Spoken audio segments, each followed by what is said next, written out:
जी नमस्कार दोस्तों, मैं एडवोकेट विजय कुमार राय आपका अपने यूट्यूब चैनल के माध्यम से हार्दिक स्वागत और अभिनंदन करता हूं। मैं रोजाना की भांति आपके समक्ष law legal justice legal awareness के तहत नए नए कानूनी विषयों पर चर्चा करने के लिए तत्पर और तैयार रहता हूं। आज का जो विषय हमारा आपके समक्ष है बड़ा ही इंपॉर्टेंट, बड़ा ही महत्वपूर्ण विषय है, जिसमें यह कहा गया है जो वर्तमान धारा 69 BNS, तो इसमें क्या कहा गया है इसी पर चर्चा मेरी आज आपके समक्ष है, और इसके दूरगामी परिणाम और इसके नुकसान जो पुरुष समाज को हैं उसी पर चर्चा मेरी आज आपके समक्ष है। तो शुरू करते हैं दोस्तों। तो धारा 69 वर्तमान जो BNS के तहत लागू हो रखी, तो इसमें स्पष्ट तौर पर यह कहा गया है कि यदि महिला के पार्टनर ने महिला के साथ कई साल तक बनाया संबंध और उसके व्यवस्था में यदि कोई ब्रेकअप होता है तो महिला कराएगी जेल और सजा है 10 साल की। इसी पर हमारे पूरे जो लीगल काउंसिल हैं, लीगल टर्म कंडीशन में अधिवक्ता हैं, तो उनके दिमाग में दो चीज़ें बड़ी स्पष्ट तरीके से चल रही हैं और उसी पर चर्चा आज मेरी आपके समक्ष है। तो वर्तमान समय में जो भारतीय न्याय संहिता के लागू होने के बाद उसमें एक धारा है, धारा 69 पर वर्तमान एकदम बहस छिड़ा हुआ है। इसलिए बहस छिड़ा हुआ है कि ये धारा 69 के तहत मान लीजिए आप प्रेमी हैं, किसी लड़की को पसंद किया, उससे प्रेम व्यवस्था में आप आगे बढ़ रहे, लड़की को कहा आपने कि भैया ऐसे है, लड़की ने इग्नोर कर दिया, लड़की को किसी ने चढ़ा दिया, तो लड़की ने फिर आपके ऊपर जो है इसी तरीके से आरोप लगा के धारा 69 के तहत एप्लीकेशन मूव करा दी। तो यही चीज़ों पर हमारे कानून विधाता या कानून के जानकार लोगों के बीच यह बहस छिड़ी हुई है कि इस कानून, इस सेक्शन का दुरुपयोग होगा कि नहीं होगा। तो अब इसमें मेन बात यह है कि 10 साल की सजा है और ये रेप से कम के सेक्शन के आधार पर इसकी चर्चा हो रही है। तो अब इसमें कई एक्सपर्ट्स जो लीगल टर्म कंडीशन पर बैठे हुए हैं और लीगल टर्म कंडीशन की व्यवस्था में हैं, तो उनका यह कहना है कि भाई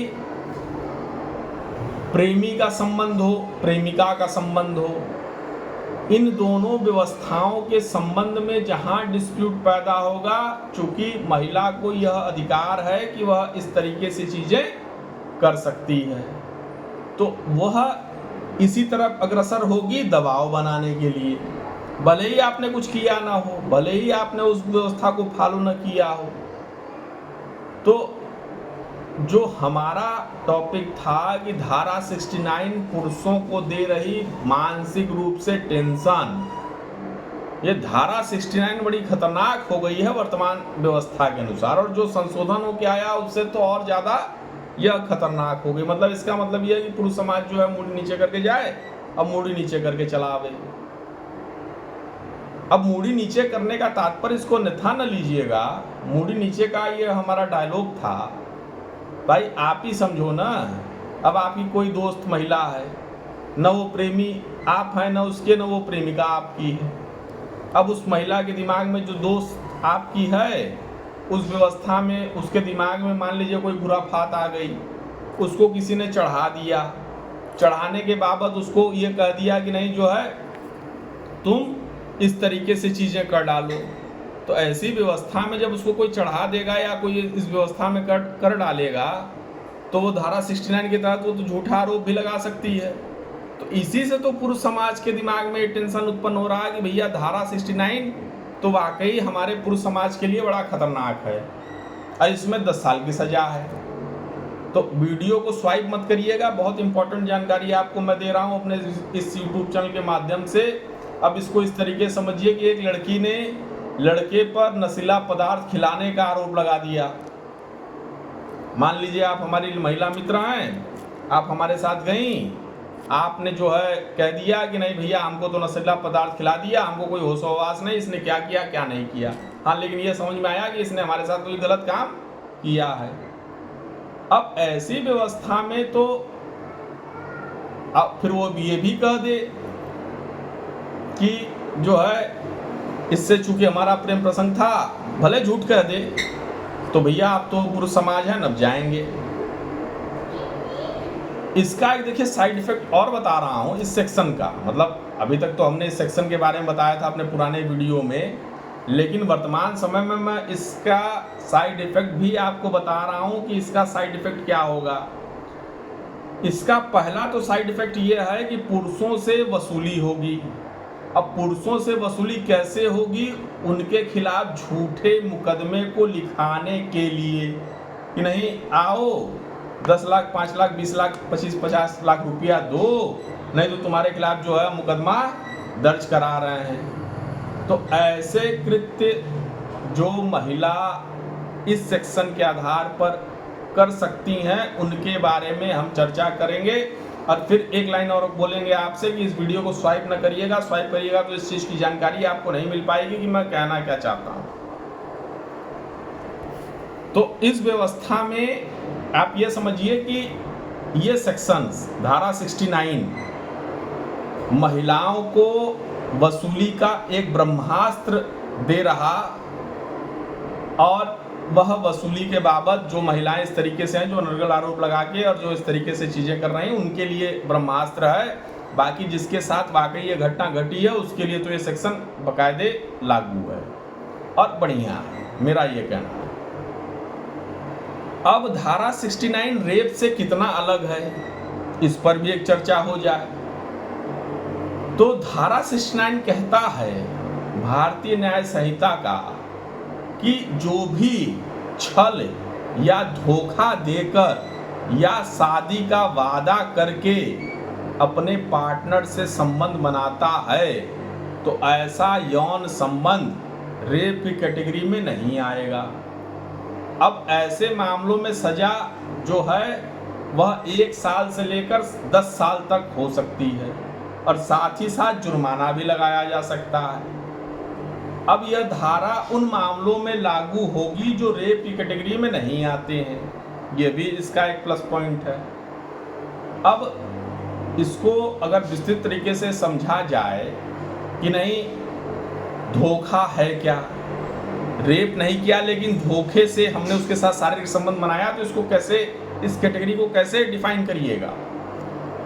तो कानून की नज़र में धोखा क्या है और धोखा देने का मतलब क्या होता है, इस पर भी एक चर्चा आप समझ लीजिए। इसीलिए बार बार कह रहा हूं कि वीडियो को स्वाइप न करिएगा, तभी अंत तक आप समझ पाइएगा कि मैं कहना क्या चाह रहा हूं और सेक्शन का मतलब क्या है, और आप अगर उससे पीड़ित हैं तो कैसे बचाव करेंगे और पीड़ित नहीं है तो कैसे आप जो है डिफेंड करेंगे।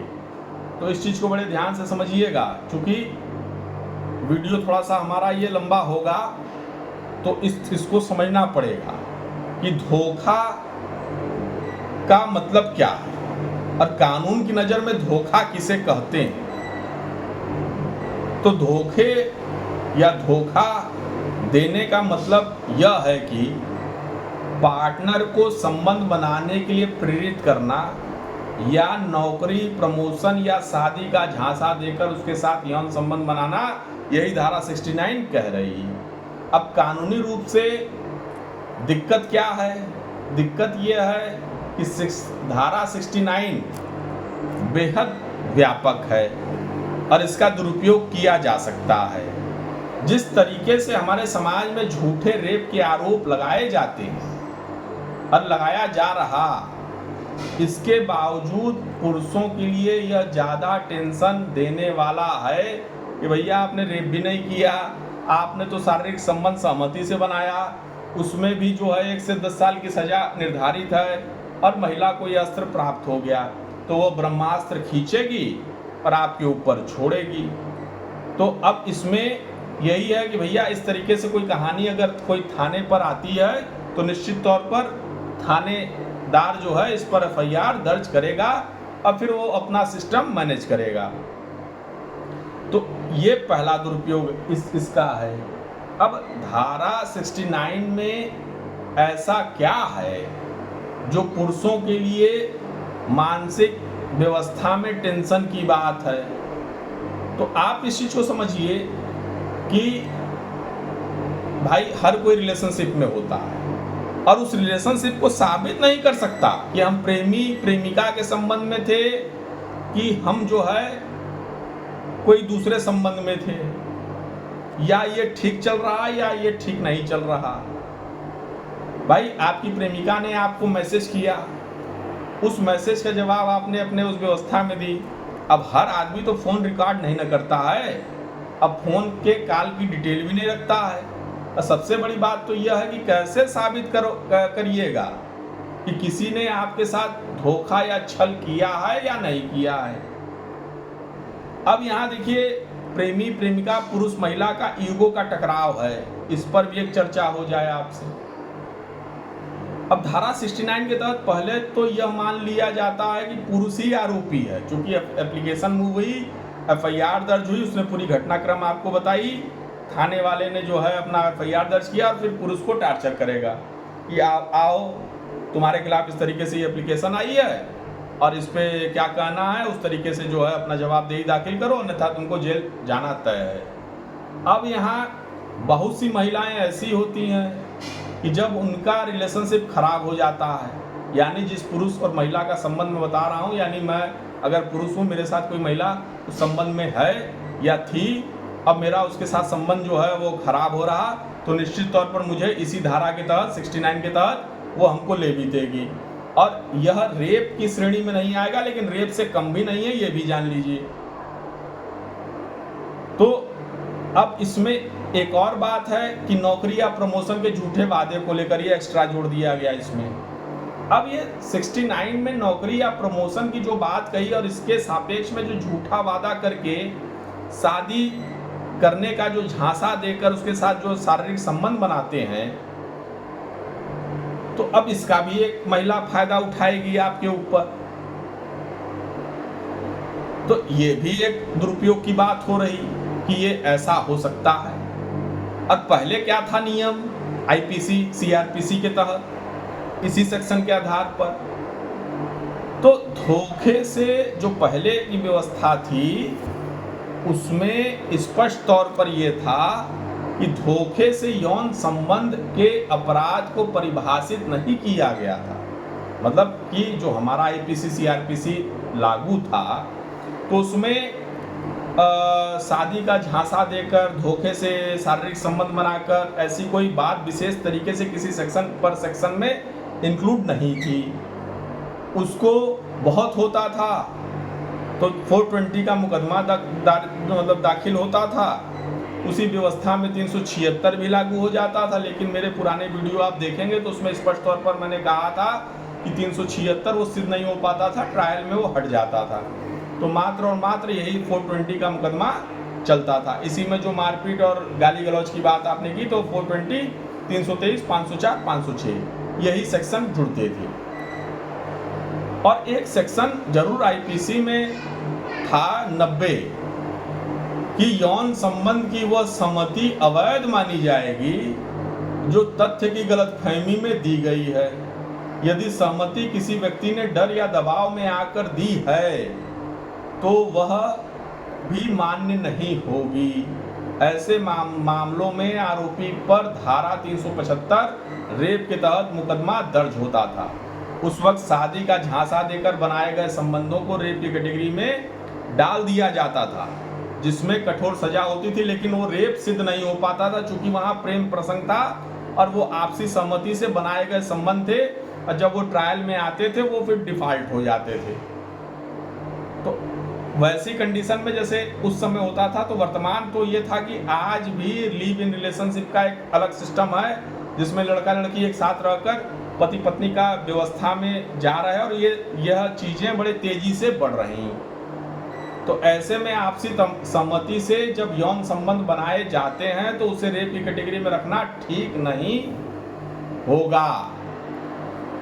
और कई मौकों पर या कई जजमेंटों पर अदालत यह कह चुकी है कि शादी का वादा करने का मतलब यह नहीं है कि कोई लड़की अपने पार्टनर के साथ संबंध बना ही ले। उसे तब भी इससे बचना चाहिए। और उस समय भी और वर्तमान बदले की भावना से पुरुष पार्टनर पर यह आरोप लगता था और आज भी यह लगेगा। और आज जो वर्तमान सेक्शन 69 जो लागू हो रखा वो गंभीर तरीके से लागू है। और इसको इस तरीके समझिए कि वो आरोप का खेल होगा, दबाव का खेल होगा, वसूली का खेल होगा और मानसिक और शारीरिक रूप से प्रताड़ित करने के लिए व्यवस्था में महिला जो है इस तरीके से वो करेगी। और आपको एक चीज़ और बता दूं, कई बार निजी भड़ास निकालने के लिए भी, किसी बात का बदला लेने के लिए भी, मुआवजा हासिल करने के लिए भी झूठे आरोप इस तरीके से लगते हैं पुरुष समाज के ऊपर। और यह भी देखा गया है कि रिलेशनशिप खत्म होने पर भी पुरुष पार्टनर पर रेप का आरोप पहले भी लगता था।